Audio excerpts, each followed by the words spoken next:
Okay, hello and welcome to MSDynamicsWorld.com's Fall CRM webcast series.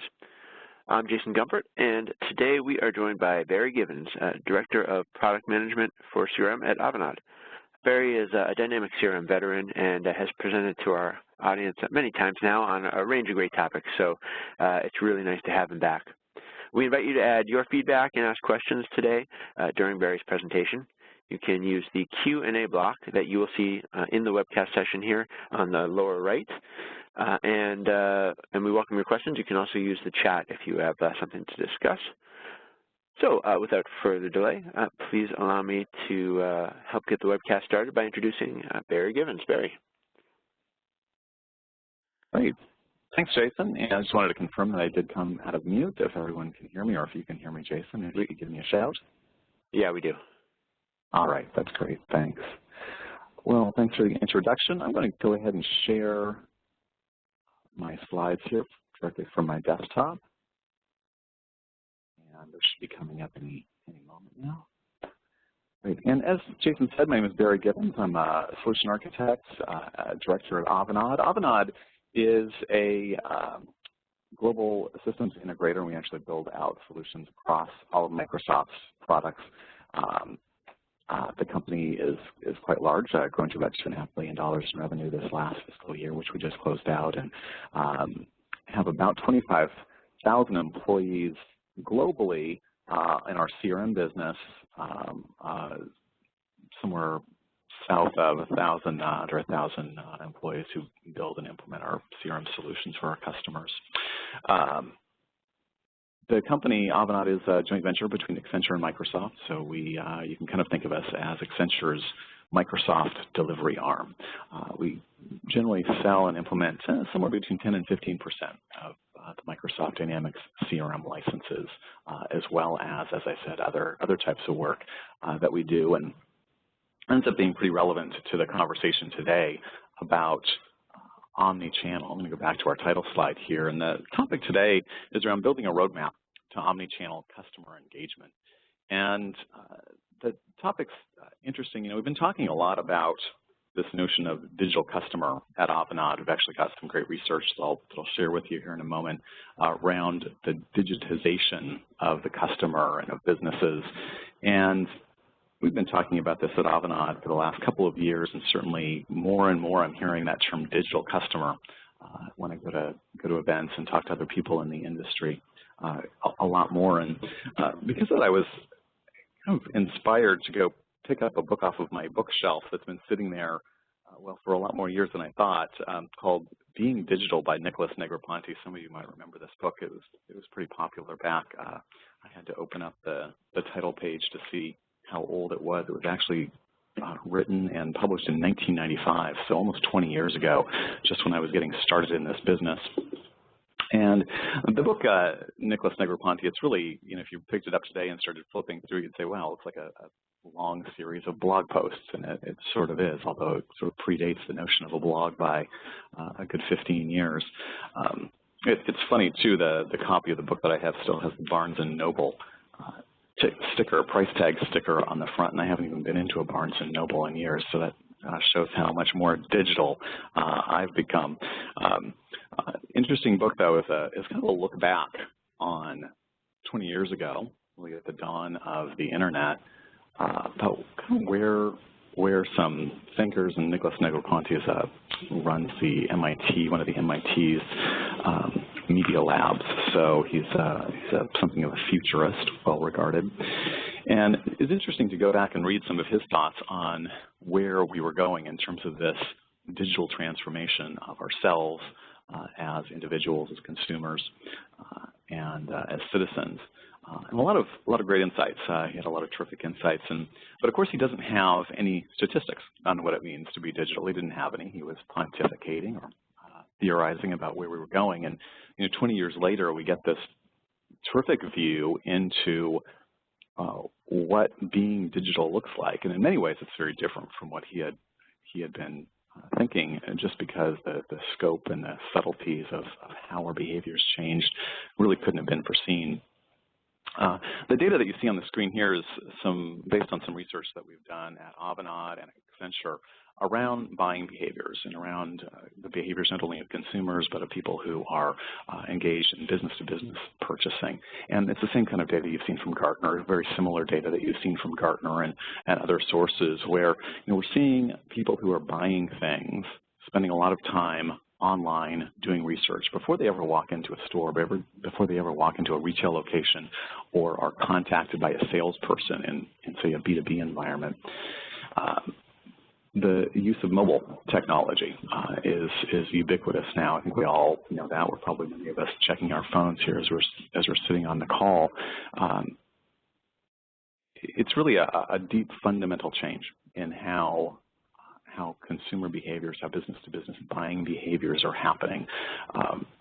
And it's accompanied, too, by a lot of churn in our vendor-supplier relationships. So if you look down at the bottom there, see 66% of consumers switched companies in at least one of 10 industries due to poor service in the last year. And I thought, wow, that's really high. And then I started thinking about my own buying behaviors. I had a carpet cleaner come by a couple months ago to my place to clean the carpets, a company I'd been doing business with for probably 10 years.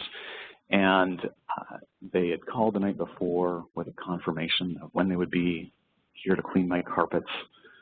They called that morning to confirm that they would be there, and then they didn't show up, and they didn't show up, and they showed up about 2 hours late. I just said, enough. I'm not doing business with them anymore. And really, it was probably the first really terrible experience I'd had with them, and even not that terrible in all those years. But I just thought, you know what? There are too many other choices out there.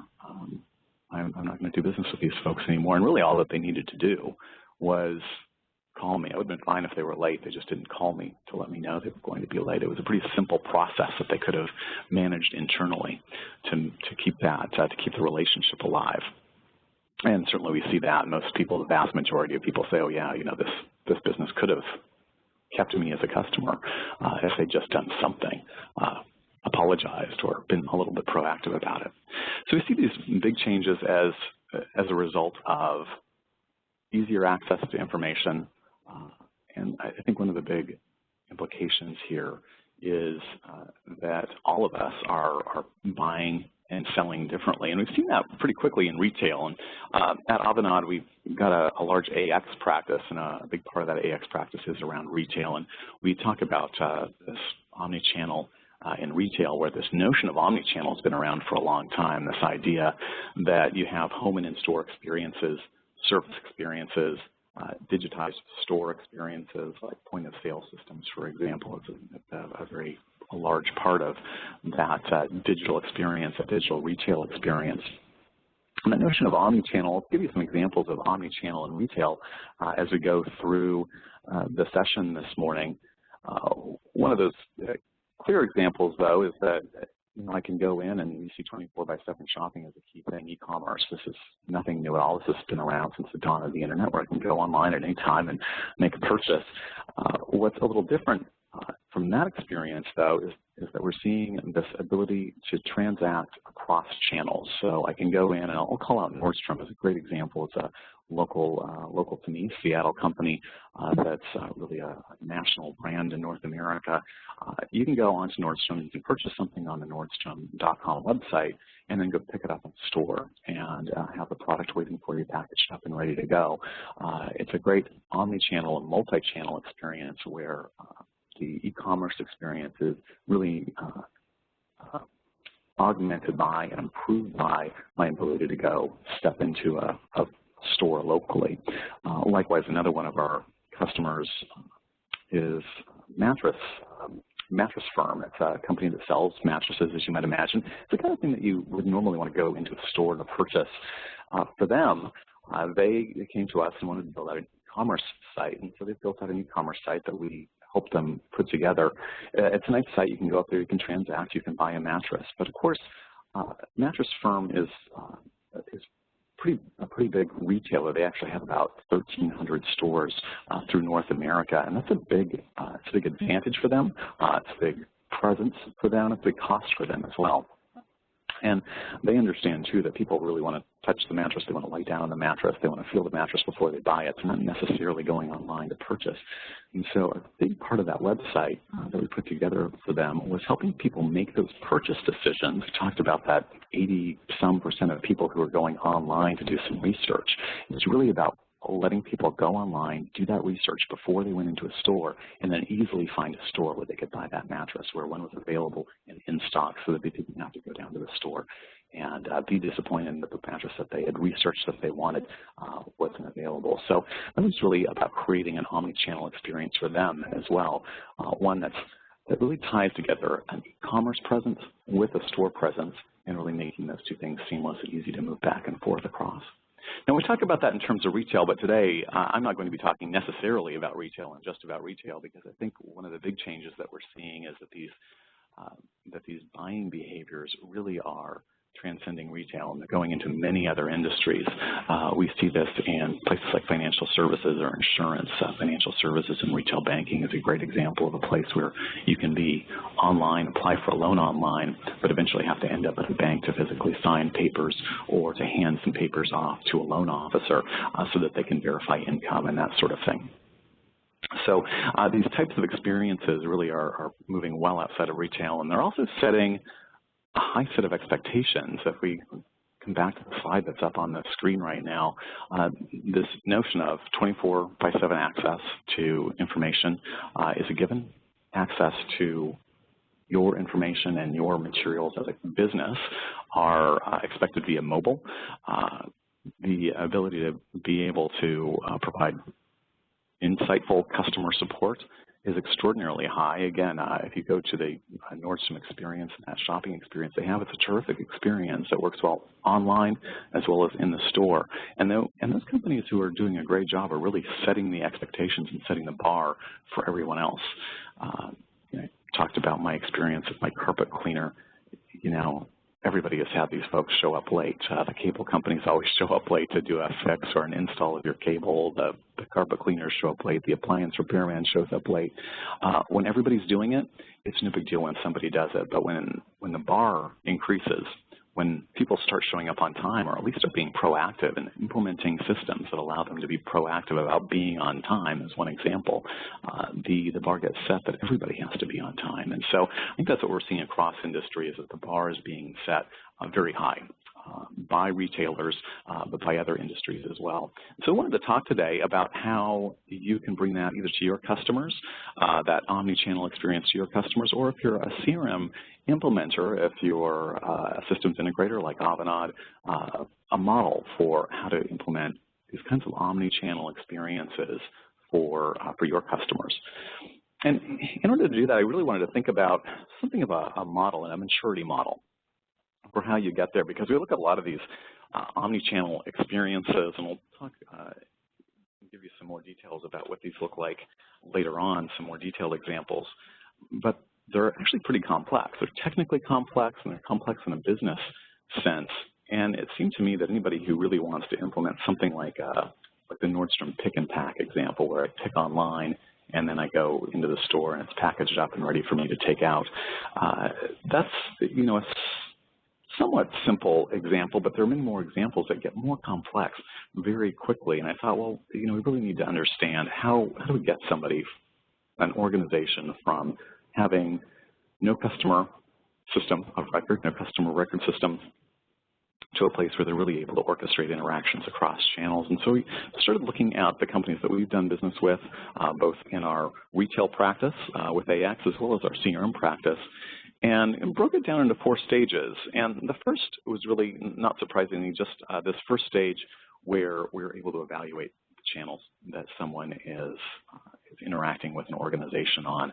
The second stage is providing that single repository of those interactions from all the channels. So one place where you can see when a customer's walked into a store, when you reached out to them with a marketing campaign, when you sent them an email, when they've reached into you because they had a support issue, just one single repository. That's always been the promise of CRM, but I think so often for a lot of good technical reasons, that's been a challenge to implement. And I'll talk a little bit about how we might be able to solve that. As we move up that maturity model, we go from just having a record of all those interactions to being able to move and continue transactions across channels. This is the Nordstrom example that I keep on talking about, where I can go online and purchase something, and I can go into a store and pick it up and buy it, and right there in the store have it packaged up for me and ready to go. We've done some great work with grocery retailers in Europe, where this is a very popular thing. You transact online, you walk into the store, everything's packaged up for you and ready to go, so you don't have to navigate the aisles to pick up your groceries. So great example there. But we're also seeing some organizations who are really orchestrating transactions across channels, where they're guiding customers to the best possible experience at the right time. And this is a very advanced model. We're seeing some folks, and I'll call out Walgreens as an example of a company that's doing phenomenal work here, where they're taking the information from their loyalty program, tying it into their website, drugstore.com, and really providing terrific experiences around casual shopping in the stores, e-commerce through drugstore.com, and prescription pickup in the store, and really making sure that customers are having a great experience as they navigate across those channels. There's a theme across these different stages as you move through these stages. It's really the amount of data that you're collecting increases, the amount of insight that you're able to gain is increasing, your ability to transact increases, and the level of engagement that you're creating between you and your customers is starting to increase. And certainly, this notion of engagement is a key thing. The more customers engage with you as a brand, as a provider of services, the more they're going to come back to you for repeat business. And so, this ability to, again, at that stage 4, orchestrating these interactions across channels really increases that engagement level, increases the number of touch points that you're having, and increases the level of loyalty. So I wanted to go through each one of these stages, give you some examples of what each of these stages looks like and what you can do with each one of these stages. That first stage, I suppose it sounds sort of simple, evaluating the customer channels that you already have and that you're already supporting. A lot of times we talk about this in terms of mapping the customer journey. This notion of customer journey is something that's become pretty popular over the last year. I'd say just 2 years ago was something that we didn't talk about much, but I talk about customer journey with just about all the customers that I interact with these days.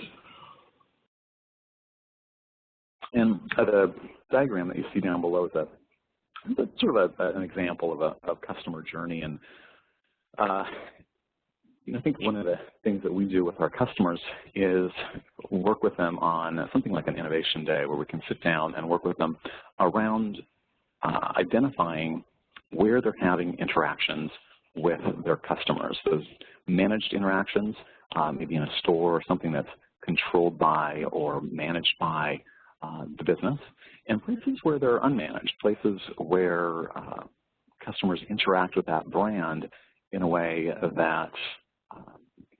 that the company doesn't control. Things like online forums or review sites are a great example, but those are key places where a brand's presence is created and managed outside of their control. So it's really, from the business perspective, an unmanaged customer touch point.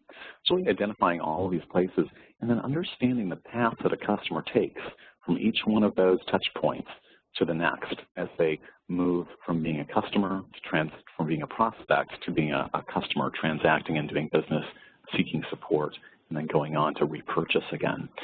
So this is an important part of the process, really understanding what channels exist that need to be tracked, and identifying which ones need a greater amount of management, which ones may not need to be managed. I think you can see on the diagram here, there are some things like TV, radio, print, outdoor advertising. A lot of customers that we're doing business with just don't use those forms of advertising anymore.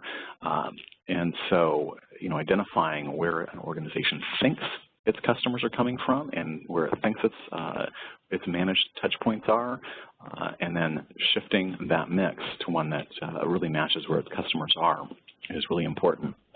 And a note here too, Microsoft just recently announced a partnership with a company called Thunderhead. This was just last week at Convergence in Europe. Interesting partnership there. Thunderhead is actually a customer journey mapping solution, so cloud-based solution, and that gets some interaction with Microsoft Dynamics CRM. So there are quite a few other solutions on the market, as well as good old pen and paper and sitting down in a conference room and mapping this out, but interesting solution there that will be integrated with Microsoft Dynamics CRM. So one of the things I'd note here too, specifically for customers who do have a physical presence, like a retailer or retail banking customers, one of the things that we talk about and that you can see in this diagram is this mix between digital touch points and physical touch points, and managing those transactions across the digital world into a physical store ends up being a really critical place to identify when does somebody go into a store, what prompts them to go into a store. Often it's say an advertisement or an offering that they get may prompt them from going to a digital site into an actual physical store presence, as an example.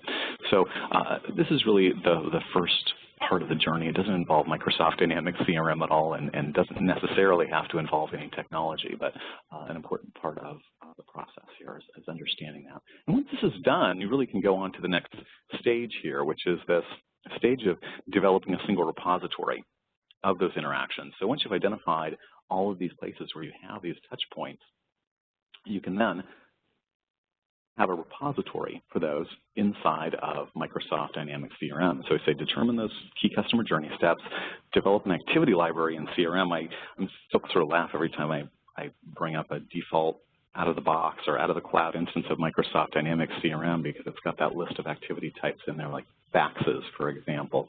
And I actually at one point built in a fax integration for Microsoft Dynamics CRM, so a fax, a TIFF file from a fax would automatically get pushed into Microsoft Dynamics CRM. That was a long time ago, and I haven't seen anybody doing that for a long time.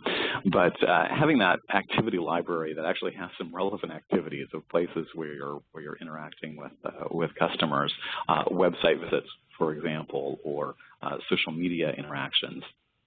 These things really need to be added to that default activity list for Microsoft Dynamics CRM, so you have a unified view of those interactions. You can see the listing on the side over here on the right side of the screen. It's actually the activity listing pulled from a customer, where we've got that integrated with social listening and where we've got that integrated with a website.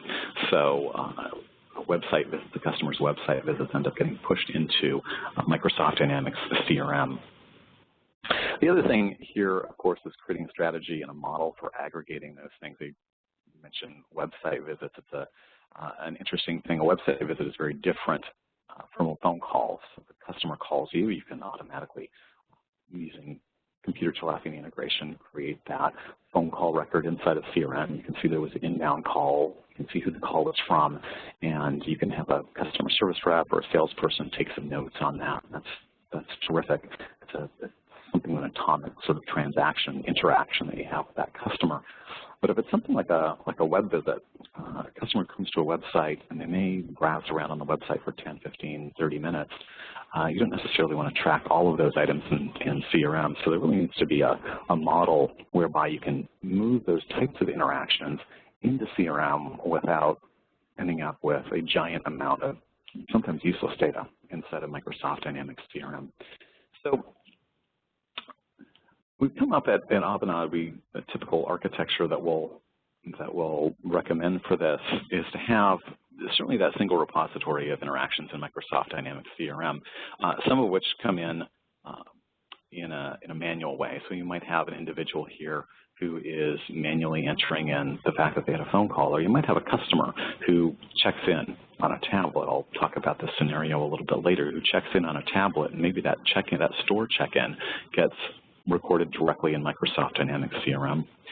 Likewise, you might have somebody using a mobile application who's transacting with you on a mobile application or looking up information. That could go into Microsoft Dynamics CRM directly, but again, there's a lot of other data here, things like website visits, or, and I've got a car down here representing telemetrics from vehicles. So there's a lot of talk about the Internet of Things, and for organizations who develop products, whether those products are small products relatively small products like home thermostat systems or stereos, or large products like cars, increasingly they're being given telemetrics, and that those telemetrics all get pushed up into a database. And all those things are pretty interesting from a product use perspective, but they're also very interesting from a customer interaction perspective. And typically our model with this is to take that data, move it through some kind of a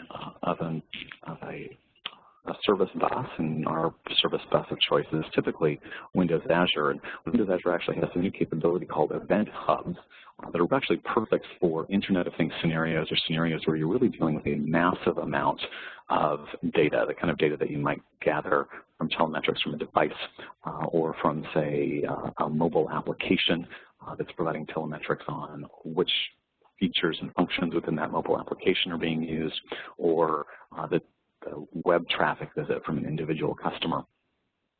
And typically what we'll do is move that data into these service bus, the Windows Azure Service Bus Event Hubs. It's documented, and you can check that out on the Windows Azure site. It's a high volume pipeline where you can push huge amounts of data into these event hubs, and then on the back end, filter and aggregate those items, and put some of them, in this case, in our case here, put some of them into Microsoft Dynamics CRM. So one of the things that we do, as an example, when we build out an e-commerce site or a website for a customer and we want to integrate it with Microsoft Dynamics CRM, what we'll do is take a series of actions within the website, some preset actions, for example, a click from a microsite to a product registration page, to a product information page, and we'll take those 3 clicks and that information, bundle them up as one transaction, as one activity, and put them into Microsoft Dynamics CRM so that a salesperson, for example, can see that someone responded to an email, went to the microsite, completed a registration, maybe a lead registration, and then downloaded a white paper. So we would track that thing as one activity, not as 3 different clicks.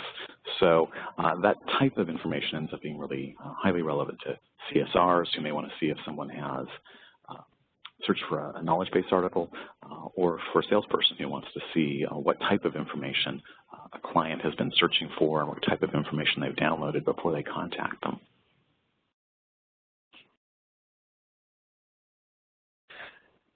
So once all that information is inside of Microsoft Dynamics CRM, you've got this terrific set of data that you have on when somebody has maybe registered, when they've purchased something online, when they've shown up in a store, when you've sent them an email or an offer in email. You can start to do a lot more things with that. Microsoft Dynamics CRM, of course, is a great workflow engine. So you can start automating some of these behaviors within the system, or you can certainly allow individuals greater insight so that they can take action. So one of the ways that we talk about in terms of retail, the retail business, when we have insight to this kind of information, it's called clienteling. So clienteling is something that came out of sort of high-end retail, where maybe you would shop in a Gucci store, and you would go into that store, and you might be an avid Gucci bag purchaser, and every few months you're buying a new Gucci bag. Well, you're typically going to be working with the same salesperson over and over again, and that salesperson would pretty quickly start to engage in clienteling with you, where they would get to know your preferences, they would get to know who you are, they would have a little black book, often literally a little black book with information about the things that you'd purchased, the types of things that you were interested in, and oftentimes that salesperson would be setting aside things for you as they came into the store, and they would give you a call and let you know. So that was sort of pre-CRM, before there was really a CRM system. And of course, a lot of luxury retailers still operate in that model, where it's very much a little black book and salespeople building that personal relationship.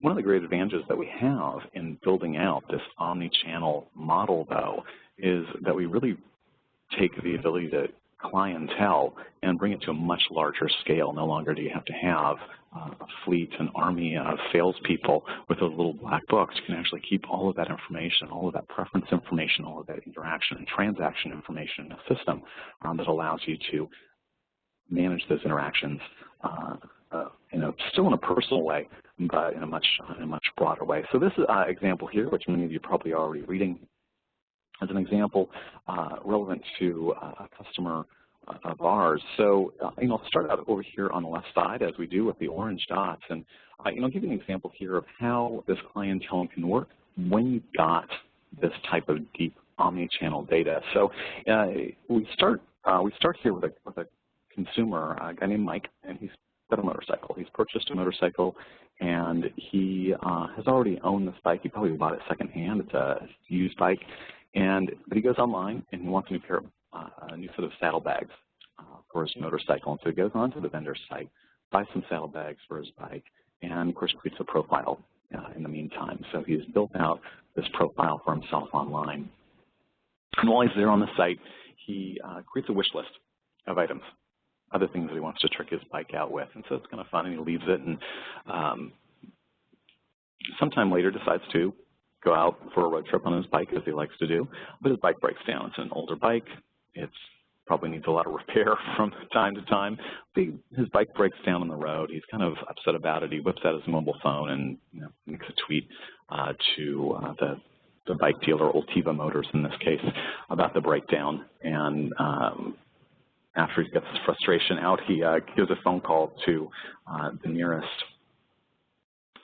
dealer so he can get a tow and a lift there.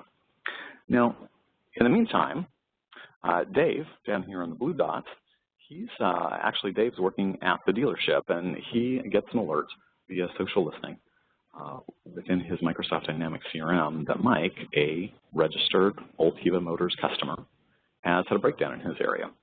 There's geolocation information available. The information's filtered down to be relevant to Dave. And so he finds out about Mike. Dave takes a look at Mike's profile in CRM just as the phone is ringing for Mike to get a tow. So Dave knows that this guy's coming in. He knows a few things about him. And so this is really where the interaction meets up.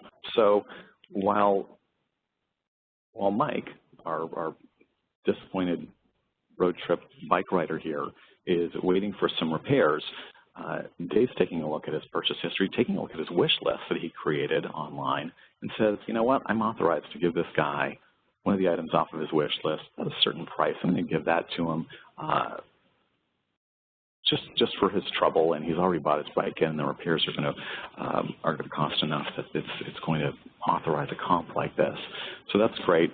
Mike's real happy about that, and Dave ends up selling some other items to Mike from his wish list that'll be useful for him on the rest of his trip. So Mike ends up leaving, having had this great experience, because the local bike shop that he's never even interacted with before, he's on a road trip here, actually knew something about him and could help him out, comped him, took care of him, made sure he was a happy customer. So this is the kind of scenario that really only works when you've got this deep, rich amount of data that takes data that's been provided by the customer online, maybe in an e-commerce site, and then makes that available to someone in a retail location or another location. So it's a great example, I think, of this stage 3, where you've aggregated this data and now you've enabled it for viewing in multiple places. So that e-commerce data isn't just relevant to the e-commerce website.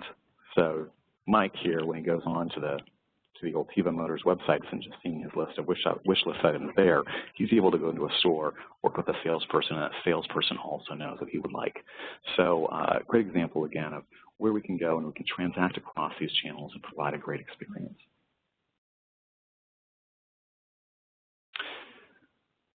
So the last stage here, this stage 4, we call orchestrating across channels. This is necessarily more complex, and so for that I want to give you another story, a story about Ultiva Cosmetics. Now, for those of you who have not interacted with Avanade before, Ultiva is our Contoso, so it's a fictitious company name. So you'll see a lot of Ultivas whenever you interact with Avanade. Ultiva Motors, Ultiva Cosmetics, Ultiva Airlines.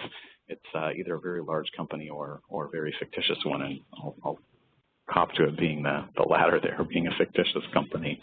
So in this story, Ultiva is not selling motorcycles, but they're selling cosmetics. It's a large global cosmetics company. They've got multiple product lines and many product brands. And I want to tell you the story about Ultiva Cosmetics and one of their customers to illustrate this orchestration across channels and how you can take the data, this data repository, and start to guide customers to the best channel and the best experience in the real world, online, and even through partner organizations. So let's take a look a little more closely at Ultiva and understand their business. So Ultiva, of course, has distribution. They have to get their products to market. They have a manufacturing and R&D, of course, core part of the business where they manufacture their makeup products.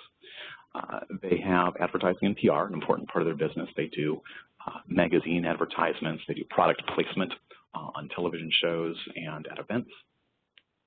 They're a global brand. They've got locations around the world. And they've also got a digital presence, so you can purchase information, products online, as well as get information about their products online. And recently, they've created a new direct-to-consumer business called Digits, and it's a nail salon, kind of a high-end nail salon where you can go and get your nails done with Ultiva Cosmetics line of nail polish called Digits. Now, for Ultiva, they've got a lot of different customer segments, of course. They've got a lot of different brands, from brands that get distributed in drugstores to ones that they distribute in high-end department stores and direct. For their Digits customer, they've really got a specific person in mind. In fact, they've only got a few of these salons, and they're in more expensive neighborhoods. Their ideal customer is somebody like Sophia here, and Sophia is something of a fashionista. She lives in Manhattan. She's professional. She shops a lot. She shops in boutiques. She shops in department stores, and she shops online. So she shops in a lot of places, and she's also very active in social media. So she's active on Facebook. She uses Facebook to connect with close friends and family. She uses Pinterest to get ideas of things that she'd like, clothes that she'd like, or things that she'd like for her home, and she pins those and chats with people that she doesn't know about them. She also uses Instagram. She posts her own photos and puts them out on Instagram to share them with other people.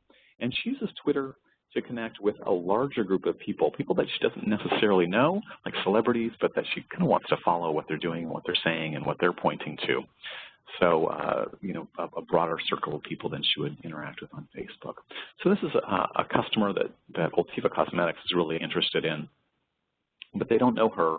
And Sophia, aside from maybe seeing some ads about Ultiva Cosmetics from time to time, doesn't really know Ultiva Cosmetics, but that is going to change. So we've talked about customer journey at the beginning and understanding that customer journey that somebody has. What we'll do here is follow Sophia on her customer journey as she gets to know Ultiva and starts to interact with them and transact with them. And I want to show two different things here. First, I want to show Sophia's experience, but then we'll peel back the curtain and show how Ultiva Cosmetics perceived this customer journey, because their perception of the customer journey and how they enabled it is very different. So think of that as watching the movie and then watching the making of the movie, sort of a special feature at the end of the DVD. So Sophia is online. She's looking at one of her fashion blogs, and she sees some things that she likes. She sees some pictures of some clothes, some lipstick. She sees a new nail color that she really likes on a fashion blog, and she decides to pin it on Pinterest. She thinks, wow, this is a great color for fall. It kind of looks like this cognac-y, kind of a burgundy color, but a little more brown and rich. She really likes the color, but she's not sure who makes it or what it is, but she pins it and puts it in the back of her mind for later. Now, later that evening, she's home, indulging in a guilty pleasure, watching Real Housewives of New York, watching her neighbors, and she sees the product again. She sees it actually on one of the, I don't know, are they actors on Real Housewives, or are they personalities, I suppose they're called. So she sees the product again, and it's actually on one of the personalities on screen, and she doesn't know, but that's actually a product placement by Ultiva for this new nail color of theirs. And she's already pinned it. She actually sends something out to her friends on Facebook, and because she's got her phone right there while she's watching TV, and it's not a taxing activity, she decides to tweet about it as well, and says, "Hey, I just saw this new fall cognac color on Housewives of New York. I love that color." Tweets about it, hashtags it. She thinks this is great, and thinks it's funny that she saw it twice in one day. But of course, it's not so much of a coincidence. So she has posted something on Twitter, but Jessica over at Digit, she's an Ultiva employee, she picks this up. She's over using social listening, and she can actually see that this comment has come in about Real Housewives because she's monitoring the Real Housewives feed to see if anybody mentions any of their products. And sure enough, she sees something and sends a message, a direct message back to Sophia and says, "Hey, you know what, you can schedule a limited time manicure and receive a free sample of that color that you like. It's actually called Bittersweet, and you can book in your local store right now." And she actually gives her a link off to the store. Sophia says, "Great." Clicks through the link, and then on her device while she's watching the show, goes ahead and schedules that appointment with their local Digit salon. So she registers online with her device, books an appointment, and then a few days later goes over to the Digit salon to get her nails done. When she goes into the salon, she checked in. The salon already has a little bit of information about her because she created this online profile. She registered. They know who she is. But when she goes in, she's handed a tablet, and she gets to go ahead and indicate that, yes, that's her. She's checking in for her appointment. And she can actually opt in to some mailing lists and provide a little bit more personal information if she wants to that's going to augment her profile. So she does that on that device. She gets her nails done. She's super happy. She takes a selfie of her hand against the Manhattan skyline with the new color. And if you think this is, when we first put this together, I thought, well, people don't actually do this, do they? And so I did some searching on Twitter, and it turns out people do this a lot. So if you think this is strange, well, it may be strange, but this actually happens quite a bit. People taking pictures of their manicures. So Sophia does that, sends a note out to her friends on Facebook, maybe puts something up on Instagram with her nails, and to say how much she loves her new color. So because she's done this, because she's already got a lot of followers, and she's actually generating some buzz around the Ultiva Cosmetics brand and around the Digits brand, Sophia, within a week, gets an email. She gets an email because she provided her email address to Ultiva to go to a makeup event not at a Digit salon or an Ultiva location, but actually at the Saks Fifth Avenue in town. So she gets this invitation to a VIP event. And it's an event where she can get a full makeover, not just her nails, but get a full makeover with Ultiva Cosmetics. And she goes to the event, has a great time, and of course she leaves and tweets about it. She's had a terrific time. She gets some samples, buys some more things, and does some more tweeting about it. And really she's gone from being this fashionista, wasn't really very aware of Ultiva Cosmetics, to really being an evangelista for Ultiva. She's terrific. She's very happy with the brand. She tweets about it. Her friends see it and like it. Her friend Claire over here says, "Hey, I'm going to go make an appointment at Digits myself because that was great. I want to have that same experience too." So that is really an example of one of these cases where it's this true omni-channel experience, and it's enabled by having access to this information, to really understanding that customer journey and really being able to transact and move clients and customers from one location where you're doing business with them to another.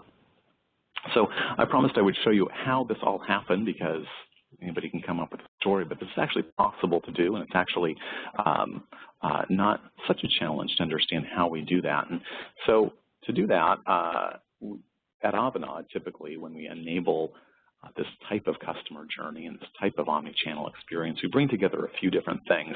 The first thing is experience design. This is something of a digital agency. You may have partnerships with your own digital agencies, or if you're a larger firm, you may have these capabilities in-house where you can really design the experience, map out that customer journey, and determine how you want to move customers through an organization and the types of experiences that you want to provide for them.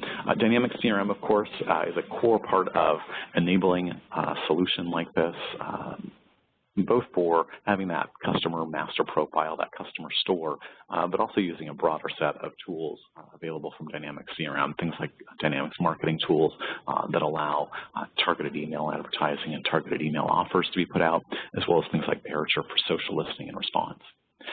Now at Avanade, we are a Sitecore partner. Sitecore is a content management system and a digital engagement system. We do a lot of Sitecore work, but there are similar solutions. You could use something as simple as ADX Studio that is a content management system built on top of Microsoft Dynamics CRM and integrates directly with CRM, or you can use solutions from Adobe, of course, that all track engagement and enable you to create experiences that are connected with or sit on top of Microsoft Dynamics CRM. For our customers, again, we're using Sitecore, and I'll reference some of the capabilities that Sitecore has as we go through. We're also doing a lot of data and analytics, and a lot of you I know, if you are resellers of Microsoft Dynamics CRM, also have a BI practice within your organizations, and a lot of you who are doing managing CRM solutions within your organizations are probably working pretty tightly with either BI IT function within your organization, or with a partner who's able to provide that capability for you. But that's, of course, a key part of these types of solutions, is being able to get customer insight through data and analytics. So with those things in mind, and you kind of note the color coding there in the lines, we'll continue to see those as we go along the customer journey here. In the beginning of the journey, it's really all about planning. Now, Sophia didn't know anything about Ultiva Cosmetics, at least not much, but a lot of work was being done in the background. Ultiva had to do a lot of work, and if we look down at the bottom here, we can see what Ultiva was doing. They really had to come up with messages around what they wanted to take to market, be focused about those messages. They wanted to promote digits. They've got, among other new colors, this new color. They needed to be able to decide what words they wanted to track in social media listening so they could pick up these colors. They also had to decide the channels that they were going to be placing product in and doing advertising in, as well as the channels that they wanted to listen on socially. So some of this is just about knowing who your customers are and where they are, and again, mapping that customer journey out and understanding where your customers are coming from. So Ultiva would have also put together some campaigns to attach those messages to, and would have determined the brands, probably actually might have done this in reverse. They might have determined the brands and then the campaigns after, but they would have done all this work, all while Sophia was going about her daily life, looking at blogs and pinning things on Pinterest. But all this work had to be done in the background as a necessary precursor to anything else. So remember that Sophia was watching a TV show where there was some product placement, and she was Facebooking, tweeting while she was doing that. And while she was doing that, Ultiva had folks working in Parature, monitoring those social media feeds that they were tracking, including Real Housewives of New York and Cognac and these other messages and colors and products that they would have been tracking. And that was picked up by Sophia. She would have used Parature to pull that response in. Parature is able to evaluate all those responses, take a look at them, rank them, indicate some level of sentiment, and then actually move that tweet into a case where somebody can then respond on it. And so Jessica Digits, if you'll remember, she is actually working inside of Parature, saw this tweet come over in near real time, and then was able to reply to it. And she gave Sophia a link, and a link to a website, and that's, in our case, is a Sitecore website, but again, it could be any website backed by any CMS system. And that link to the website took Sophia to a mobile landing page. And that mobile landing page was a registration page, and the registration page allowed Sophia to provide some information, and that information went into Microsoft Dynamics CRM to create that customer record, and it also created an appointment for her in CRM, so that could be managed. And of course, that was done on a device here, on an adaptive web page that showed up on Sophia's iPhone. Now, the other information, of course, goes into the site core site. So there's now a relationship with Sophia's profile with CRM as well as the website. So she can log into that website in the future and get information about her own profile, as well as folks who are at the Digit Salon or Ultiva Cosmetics, they can find out information about her as well.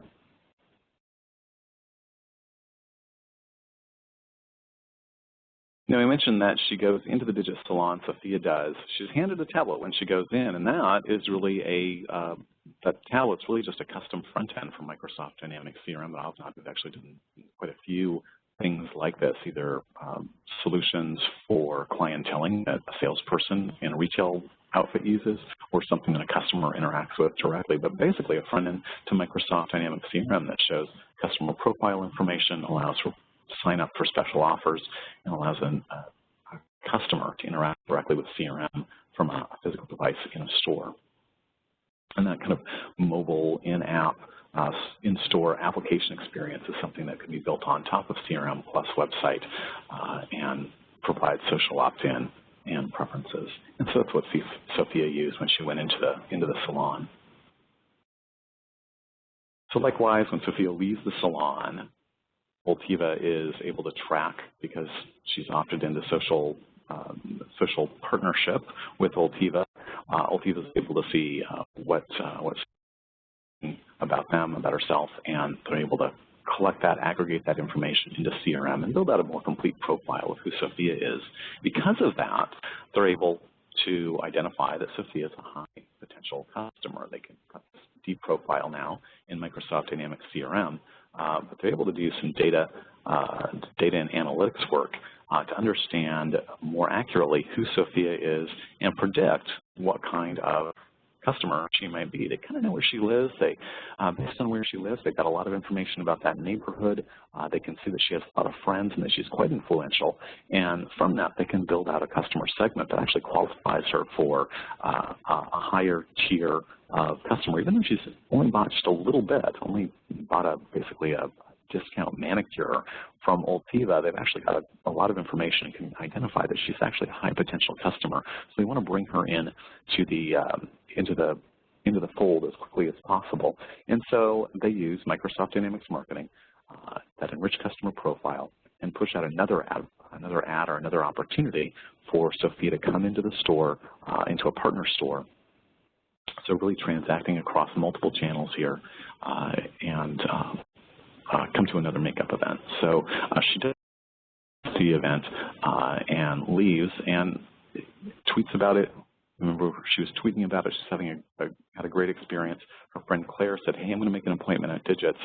And you just know that Jessica is back there at Ultiva. She sees this. She sees it's one of Sophia, their new customer's friends.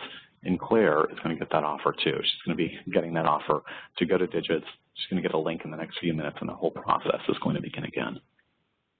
So I think it's a pretty good scenario. It really does describe this full multi-channel, omni-channel journey of a customer who comes into an organization through social media, shows up in a physical store, ends up in a partner location purchasing items. All the while, all that information is being tracked. Her purchase history is being tracked. Her loyalty of the customer is being tracked, and she's receiving benefits for that along the way. So really, that's a more advanced case, but I think it's, you can see it's a realistic scenario. It's all backed by real software that actually exists and is integrated today. So, it's not an out of the question capability. So as we wrap up, I think that, we went back and we talked about this maturity model, so it really implies that there is a starting point. I think one of the things, anytime I talk about maturity models, I always like to caveat that it's not a judgment. I think for people, they need to sort of evaluate where they want to end up. They really have to decide, how far along this maturity model does it make sense for me to go. I think for some of our customers, they say, we really just want to be able to have an e-commerce experience that drives people to a store. I gave the example of Mattress Firm earlier. I think that makes sense for them, for their purchasers, for their customers, having an e-commerce experience that lands people in a store to buy a product and then get upsold, maybe buy some new pillows, buy some new set of sheets for that product, in store, that's great enough for them. They really don't need to go the extra distance. But I think it's important that you figure out first where you want to end up. And if you're implementing CRM and these solutions for people, it's important to find out where do they really want to go with enabling a customer journey. Then, of course, evaluating where an organization is. Do you have the information already? So many of the companies that we work with already have deep systems. They already have a lot of this data, loyalty data, for example, transactional history data that's going to enable them to provide great experiences. Sometimes it just needs to be tied together. In other cases, it needs to be from scratch, and so that's really an important step in terms of implementing one of these strategies. So the next thing, I think all of this is somewhat simultaneous, is to map those customer journeys. Understand where your customers are coming into your organization. How are they being exposed? Why and when are they deciding to transact with you? Thinking about the carpet cleaning experience. It's not something that you think about every day. It's something that you interact with on social media every day. It's something that you think about every few months, maybe once a year for some people, and maybe it's before the holidays when they have people over, or after the holidays after they've had a lot of people over. So really understanding for your business what ingress points do customers have to you. It's going to be different for every business. Some organizations will be using social media a lot. Others won't be using it at all, and it's important to understand those differences and make the right investments.